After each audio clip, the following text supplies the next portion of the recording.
So this is one of the questions that came from you folks, and so I do try to get you on the schedule when I get questions. Sometimes it takes a few months, but eventually I get to them.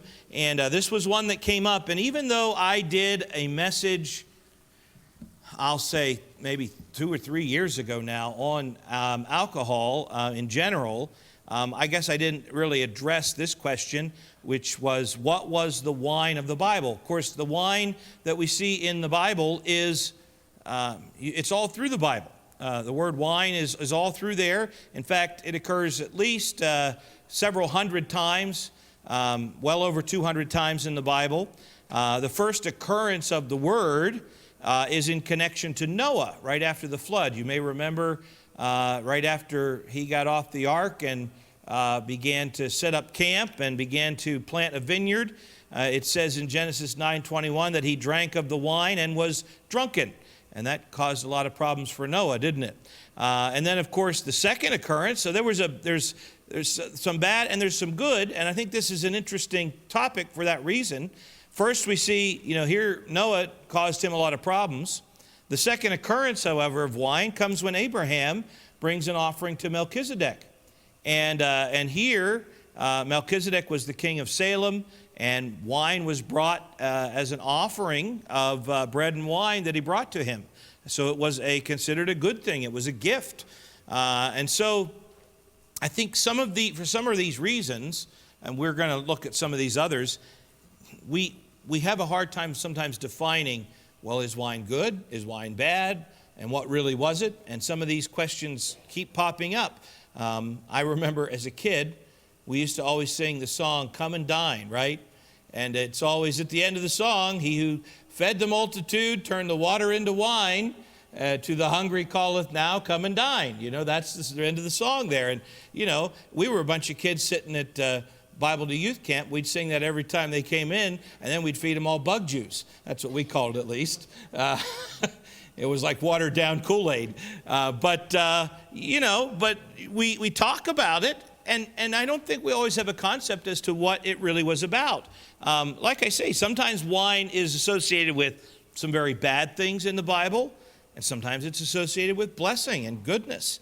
A couple other examples. Think about Lot's daughters, Genesis 19.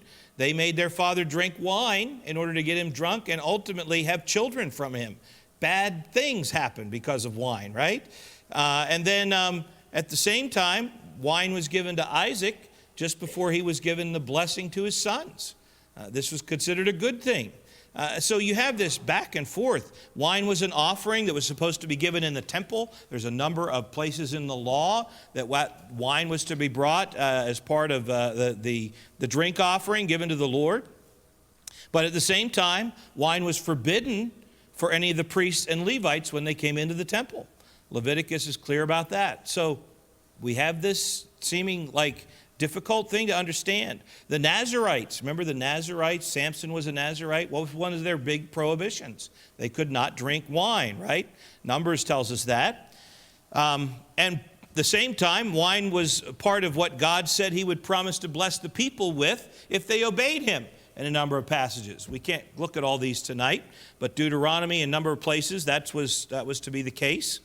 And then you get to the Proverbs, and we're not going to get to all these examples. What does Proverbs tell us in Proverbs 20 and verse 1? Wine is a mocker. Strong drink is raging, and whosoever is deceived thereby is not wise. So obviously it is able to deceive us. And so we have to understand maybe how it's used and what it really was. And so really I want to dig into tonight, not as much. We're going to touch into a little bit about the good and the bad uses of it. But more importantly, can we get an understanding of what's meant by this term wine? What is it? And unfortunately, the word simply means this: the fruit of the vine. That's really all it means, fruit of the vine. That's essentially what wine means. And it's produced, of course, we know, when grapes are crushed. When grapes are crushed by, whatever methods they had, and they produce juice. And so wine can include anything related to crushed grapes. Can be juice. It can be fermented. It's not always clear. Context sometimes tells us that, but sometimes it doesn't give us a lot of clues. And sometimes, of course, we know, and we're not going to get into this, but sometimes it does have a symbolic place. Sometimes you see the word wine and it's used symbolically of something good or used in place of something else. But we're only talking tonight about when it's talking about a particular drink, a particular liquid. What was it? What did it contain? And I'm going to just tell you right off the bat, we may not be able to answer all of this definitively for you. I wasn't there when Noah planted the first vineyard after he got off the ark. I wasn't, I wasn't involved in any of that. And so we only have what the Bible tells us, and we only have what history records. And there have been a lot of theories and a lot of books and a lot of studies that have been done to try to understand this.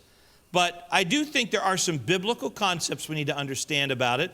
And I think that we can come to a pretty clear understanding as to what it was. And so I want us to look at it from that perspective tonight. So let's first ask the question, what wine was not? Okay, before we start trying to delve into what it really was, let's ask ourselves, what wasn't? We are largely uninformed about what they were drinking back then. Think about this time span from the days of Noah up until Jesus' day was several thousand years, right? Then we have from Jesus' day up until the present several thousand more years. That's a lot of time.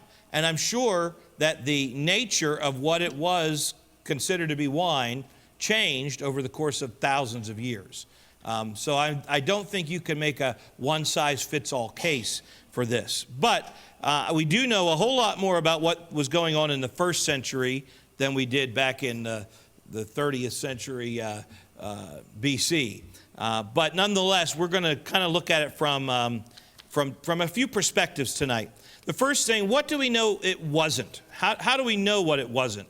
The first thing we know that it wasn't, in terms of what we know today, it wasn't what we would call today hard liquor, okay? It wasn't hard liquor because there's really two basic classes or concepts used to describe alcoholic beverages in the Bible, and that is this. You either see the word wine or you see the word strong drink, okay? Either one of those were considered alcoholic. Wine was normally considered to be fermented grape juice, but it conceivably could have been something else. It could have been another type of fruit. But generally, they use this other word, strong drink, to mean it was some type of other fermented beverage, maybe used from other fruit or another type of grain. And so if you go to Leviticus chapter 10, if you want to look there, you can turn there with me, or you can just, we're kind of going to be all over tonight, but different passages here and there. But Leviticus 10 and verse 9, they were warned about this. You can see the differentiation. The priests and the Levites were given instructions about the temple, and Leviticus 10:9 tells them this: do not drink wine nor strong drink. See, there's two classes here of things that they could be drinking. Thou nor thy sons with thee, when ye go into the tabernacle of the congregation, lest ye die. This was punishable by death for them if they were to disobey this command. It says, it shall be a statute forever throughout your generations. So there's two classes of alcoholic beverage here that are mentioned in the Bible. And so what do we tend to think? Well, we know what wine is today in general terms. And when we think the word strong drink, we might think, well, that's some type of, liquor that you would get today. It's something that, is something you go to the liquor store, something that's got, a lot of alcohol in it, maybe whiskey or vodka or rum or something like that. But the fact is, those types of processes for distilling liquor did not occur until likely sometime in the Middle Ages. So there was no ability, they didn't have the technology to increase the alcohol content and create that type of liquor in the first century. So strong drink was simply, it was another type of naturally fermented beverage. It could have been something like beer, or it could have been another type of alcoholic beverage. But it was something that was differentiated from wine. But it was no more potent than wine in terms of, it wasn't a distilled type of liquor. The liquor that you see today in the liquor stores, high alcohol content, has sometimes 20 to 70% alcohol in what they're drinking. And so that's all produced through a distillation process that wasn't discovered in the first century. So we know for a fact what it wasn't. It wasn't what you go to buy at the liquor store today. Strong drink wasn't a part of that. And at the same case, I say we know it wasn't that. I also would say it usually, or probably most of the time, was not grape juice. I've heard messages, people say, oh, well, this was just grape juice. Well, it probably was maybe at a certain time of the season of the year, when the grapes were first crushed, when the juice was first gotten from them, before the fermenting went and began its process. They would have called that wine. But it wouldn't have lasted too long, you know. Welch's wasn't in business back then. And and they didn't have a refrigeration process, and they didn't have a way to pasteurize things. And so this usually was not considered grape juice.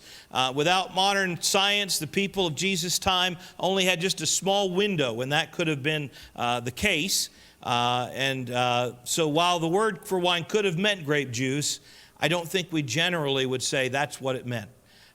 So what does that leave us in our minds? Well, that just means, you know, it's the same as what a bottle of wine is today.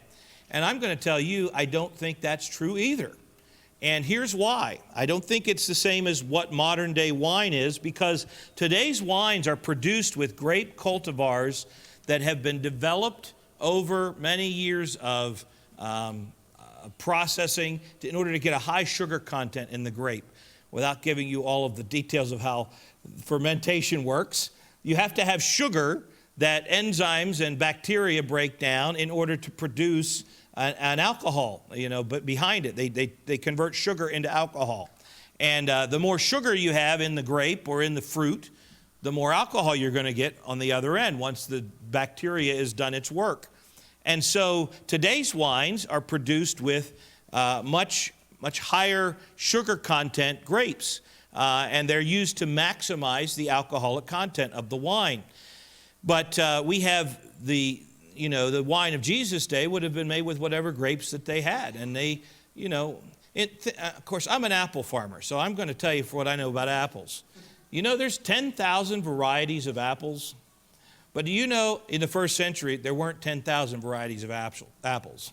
I can't tell you how many there were, but I can tell you there weren't 10,000 varieties, because Cornell and University of Washington and all these schools, every year they're coming out with new apple varieties, right? And who likes Honeycrisp apples, okay? 50 years ago, there wasn't a thing as a Honeycrisp apple. They weren't around. They were invented. They were cross-cultivated. They were pollinated. They were engineered to make them the way they like. You don't like to hear that, I know. But they were engineered. Who knows? When you think of an apple, you think of the red delicious apple, right?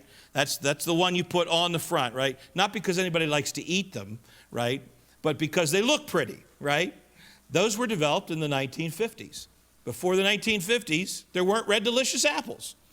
They were developed for the sake of marketing. They wanted people to have an apple that looked nice. To me, they don't taste real nice, but they look real nice, and they're still the poster child of apples, right? Red delicious. So anyway, the same thing happens with grapes. It happens even today. You know, there's different varieties. Some are the kind you buy at Giant and you get, for table grapes. You know what? They don't make good wine. Not that I've tried, for the record, but the fact is they're not designed to make wine, because their sugar content isn't the same as the kind of grapes they grow to make wine with. Why is that? They have grapes that have been engineered to make high alcoholic content wine. First century, that wasn't the case. So, what arguments can we make here? Wine was not what we consider hard liquor today. Wine was probably not grape juice most of the time, but it also was not what we would consider modern day wine because it didn't have that level of alcoholic content. So I think we can take the safe position, we can't take the safe position and just say that it was grape juice. We have to be true to not only the text, but to what history tells us. So let's go back to the question. So this is what wine wasn't. What was it then? You know, what were they drinking? And of course, the use of wine goes clear back to Noah, as I mentioned in the Bible. And we're dealing with thousands of years of history, and I don't think we can say with certainty what they drank all through those years. But I can tell you from the first century evidence, both from historical evidence and biblical evidence, what I think we can move to. And that is this. Historically, from the first century, outside the Bible, whether it was first century Palestine, first century Roman world, even in the Greek world, the common practice for people that drank wine, which was common in that day, was to have what they called diluted wine. It was diluted with water. Many Greek and Roman texts talk about this that are outside the Bible in terms of what's the proper ratio to dilute the wine with. Some of it was 3-to-1. Some of it was up to 20-to-1. So if you think about this, it was 1 part whatever wine they had to start with that had been fermented, and then they put 20 parts water to that.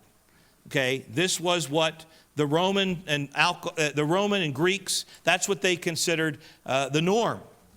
The people that drank undiluted wine, even by the Romans, who were what? Probably the worst people that we could think of, right? They came up with all kinds of torture and all kinds of terrible things. You know, they had no sense of morality. If you ever go visit Pompeii and you see some of that stuff, you'll find very quickly they had no sense of morality. But they considered people that drank undiluted wine, the Romans, they considered them to be barbaric. They considered that a barbaric thing to drink undiluted wine. And that's written right down in Roman history. So that would have been considered in the first century. So what happens when you take wine, you dilute it down 10-to-1, 20-to-1, and you drink it like that? The alcohol content was somewhere between 0.5% to 2% alcohol in the course of what they were drinking. Do you know what that equates to today? 0.5% alcohol is the same as, in that range, 0.5% to 2%, is what kombucha, is that how you say that today? Kombucha, that's the popular thing. That has as much alcohol in it as what they would have drank in the first century, if you diluted it that much.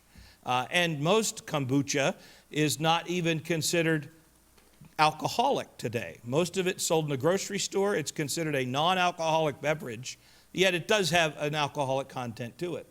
Now, there is some that has more and has to be sold that way, but nonetheless, when you think about what they were drinking, it was very low alcohol content because it was highly diluted. And so we have to realize that's what history tells us.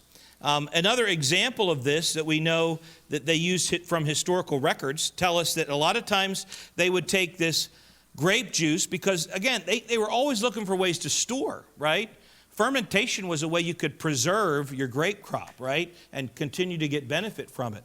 One of the ways that they did this, too, was they would take this fermented grape juice, grape wine that had been turned into fermented, but they would leave it out to dry on a large area, and it would basically bake in the sun, and it would become like gummy, I guess is the word, or become like a paste, if you will.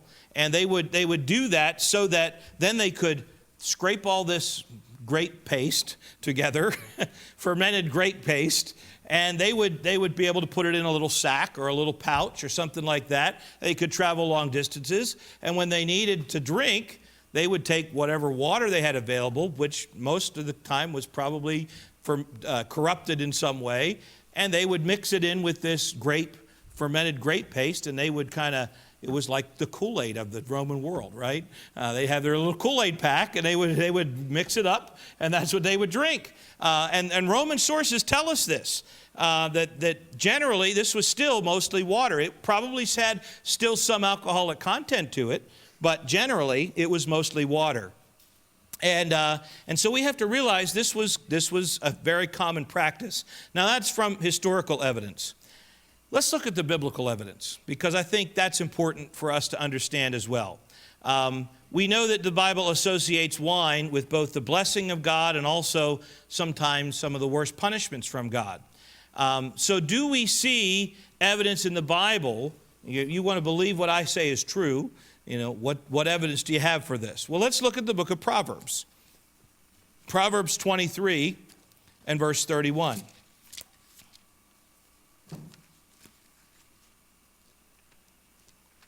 Proverbs 23 and verse 31 warns against, really, the use of undiluted wine. What does it say? Look not thou upon the wine when it is red, when it giveth his color in the cup, when it moveth itself aright. The warning from the one writing Proverbs here is, hey, if it's not been diluted, if it's full strength, he says, you got to be careful. There's a warning associated with this. That's not something you should be dabbling with. Look not upon the wine when it's red, when it giveth his color in the cup, when it moveth itself aright. These are indications that it's not been diluted wine. So obviously in the time of the time of Proverbs, which would have been King Solomon's time roughly, they considered diluted wine something that was the norm. Did they sometimes, however, drink wine that was less diluted or could make them drunk? Absolutely. And oftentimes, I'll say probably every time you see that happening, you see it associated with disaster of some sort in the Bible. Isaiah 5 and verse 22 tells us this: woe unto them that are mighty to drink wine, and men of strength to mingle strong drink. It's the idea of don't let these guys who are going out in the battlefield become a bunch of drunks. They're going to have trouble. This was the warning from Isaiah. Isaiah 28, verses 7 and 8. It says this: the priest and the prophet have erred through strong drink. They are swallowed up of wine. They are out of the way through strong drink. They err in vision. They stumble in judgment.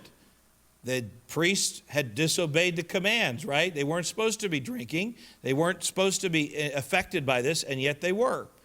They had allowed that to happen in Isaiah's day, and they were punished for that.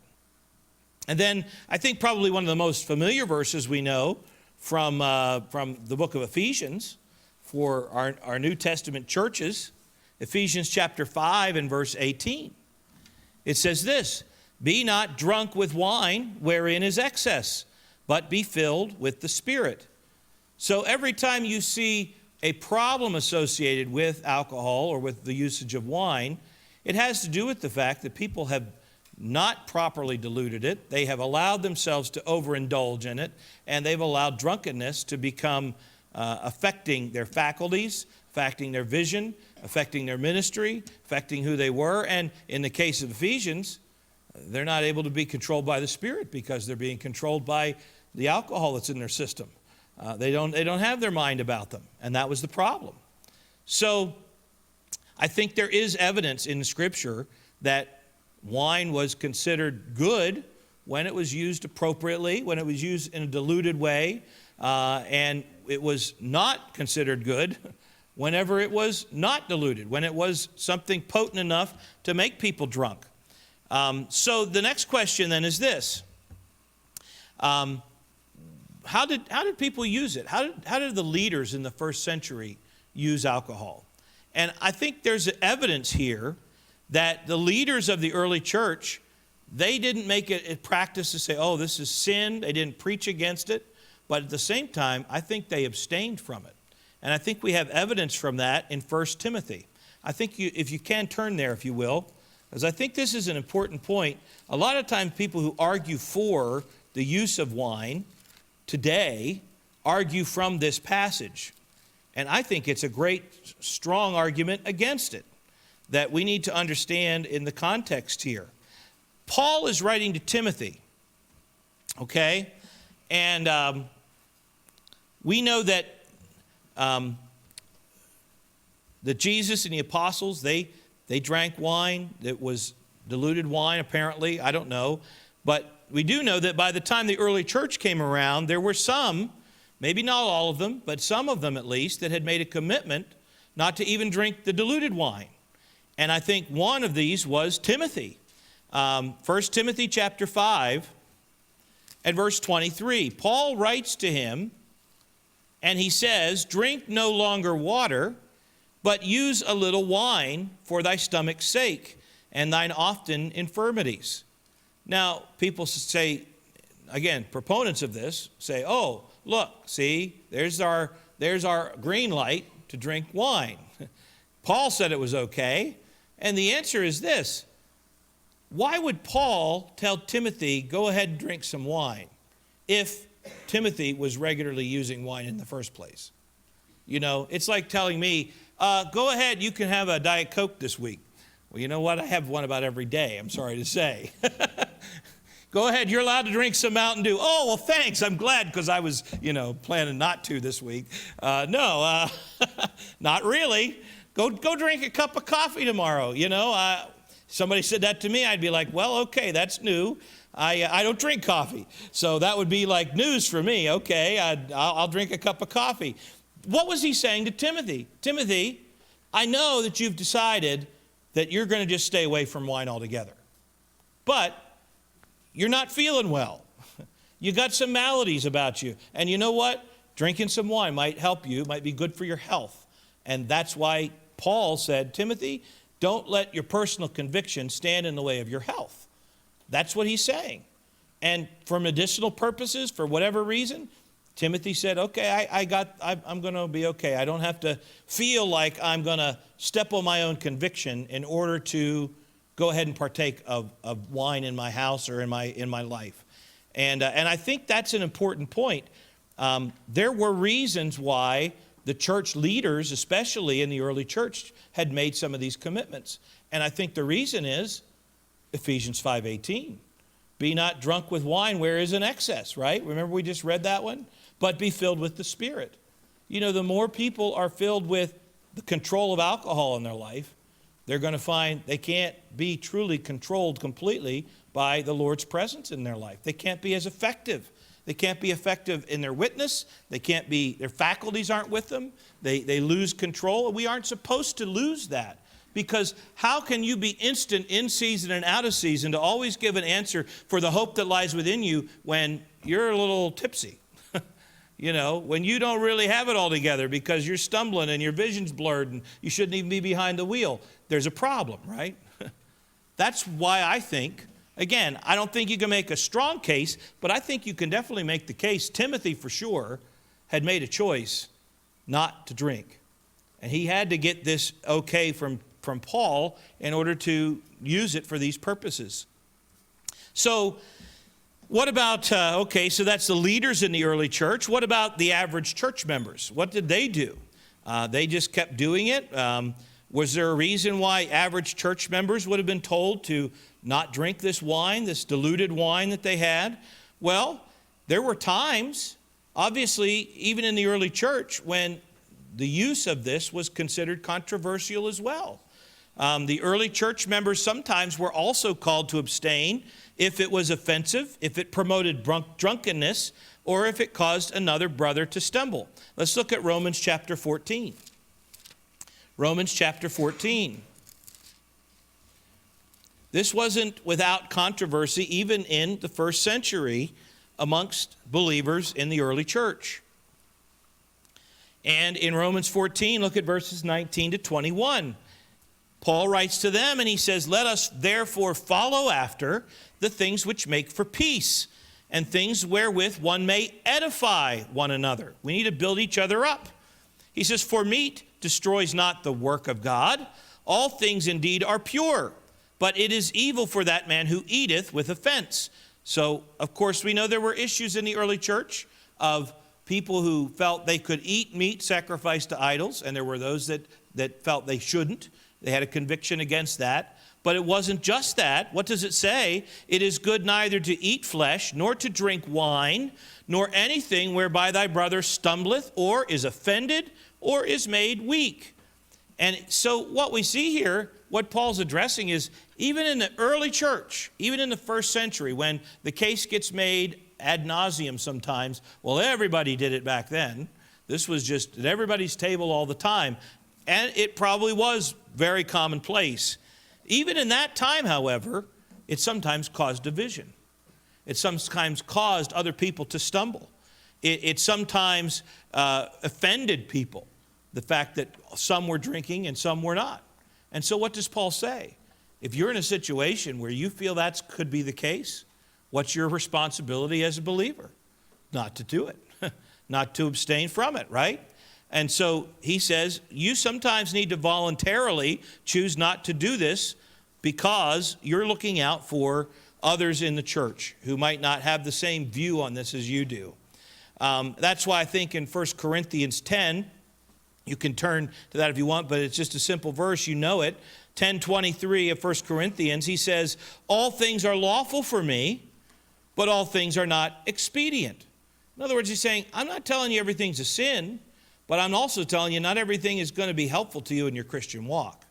He says, all things are lawful for me, but all things edify not. Let no man seek his own, but every man another's wealth. You see, we have a responsibility in what we do, whether it's drinking wine or whether it's whatever it is, to say, I'm thinking of other people first. And do you know, we know from today's work and things like that, there are strong evidence that a lot of people don't realize they can become an alcoholic after just one drink. That's all it takes for some. And so you have a responsibility to make sure that you don't lead someone down that path. And therefore, we have to think about, is it lawful for me? Can I drink that diluted? Can I dilute it down that much? Is it okay? Well, that's not the question, maybe. Maybe the bigger question is it good for other people? Is it what I should be doing to help my testimony? Does it affect my ability to properly share my faith? So I think we have to think about those things when we deal with this question of wine and alcohol. So I hope this helps some tonight. The thing that I want us to think about is this, just to kind of recap. What was the wine that was associated with positivity in the Bible? The wine that was associated with this, the wine that was used in daily life, we just know from records and even from Scripture, this was a diluted form of wine with a low alcohol content. The low alcohol content would require someone to consume a whole lot of it before they really got drunk. And some of it may not have even been considered an alcoholic beverage by today's FDA standards because we don't label it unless it comes to a certain percentage. And in terms of the negative that we see associated with wine, it seems like every time that it's negative, it's associated with alcohol that has the high alcohol content, the undiluted, that promotes drunkenness. And really, this is where Noah's story starts, right? That's told right from the beginning. Noah got off the ark, planted a vineyard, and found himself he got drunk. That should tell us right off the bat, hey, there's a lot of dangers associated with the use of wine. And perhaps that's why there was still so much controversy in the early church and probably still so much about it today. And I think the best wisdom is this. We just need to stay away from it. The wine and the beer and the liquor that's available today, you know what? If you stay away from it, you don't ever have to worry about crossing a line. You don't ever have to worry that you might disgrace your testimony. You never have to worry that you might cause another brother to stumble. You never have to worry that you might miss out on the Spirit's control of your life. And as a result, you'll find that you will get a blessing from that. God will continue to bless your life. Because the only sure way to prevent getting drunk is never to take a drink. And that's the sad truth with it. But many have not learned that truth. But I hope that helps with an understanding of what the wine of the Bible was. At least this is my opinion about it, based on the research I've done, based on what I think we know not only historically, but biblically. And I know there's others that out there with different ideas on this as well. But you all asked the question, so I do my best to answer them. And so that's what I've done tonight. And I hope that we keep the questions coming, because we do need to understand these things. Understanding things in the context of Scripture is key for us to properly interpret and use the Scripture in our own lives.